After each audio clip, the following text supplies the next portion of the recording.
السلام عليكم حبايب، شلونكم؟ ان شاء الله بخير.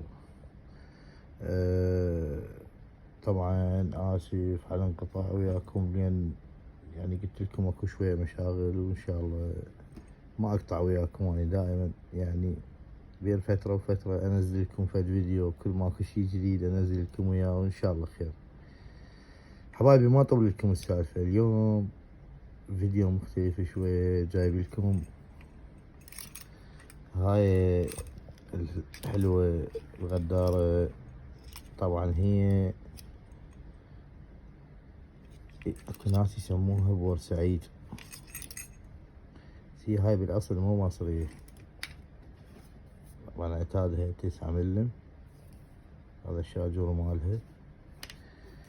واسف طبعا دا اصور بتك ايد، يعني اصور بايد واشرح لكم بايد، فما اقدر يعني اوضح الفيديو اكثر. فيا حبايب هاي بالاصل انجليزية، يسموها الاسم العلمي مالتها الاصلي هو MK5. اسمها الاصلي هو MK5. طبعا هاي تكون بيها قبضة، تقعد المخزن بهالشكل.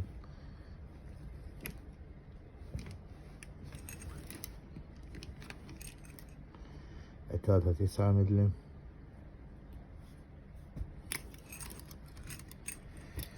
صلي مفرد طبعا، هذا الصلي، هذا الصلي وهذا مفرد.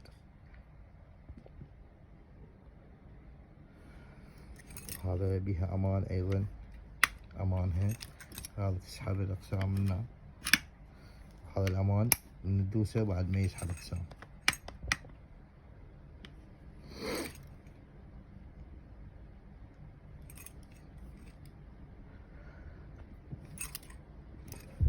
وهذا شكلها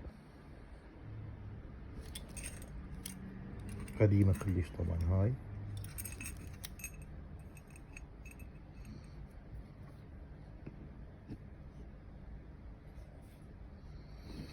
بس حبيت اشوفكم اياها، يعني من اقربيكم تحبون هيك شغلات.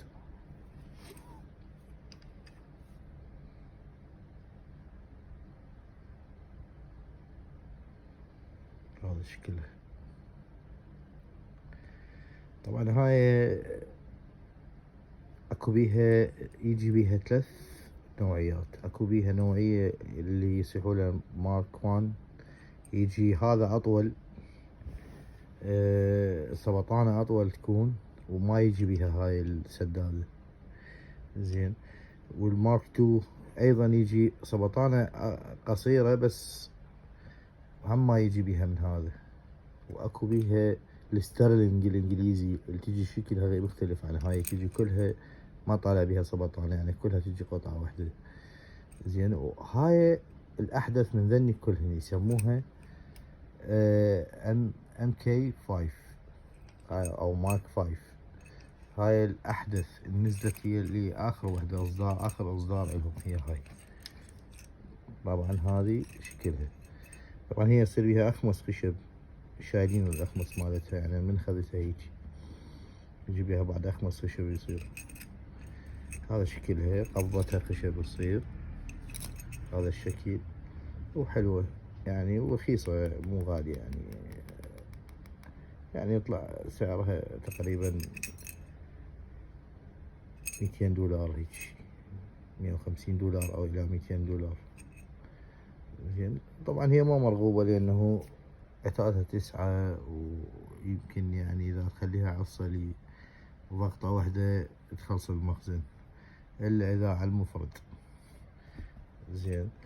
فحبيت بس اشرح لكم عن هاي، وتحياتي لكم حبايب. ولا تنسون الاشتراك، ولا تنسون اللايكات، واي سؤال عندكم كتبوا لي بالتعليقات. تحياتي لكم، قناة هاوي اسلحة.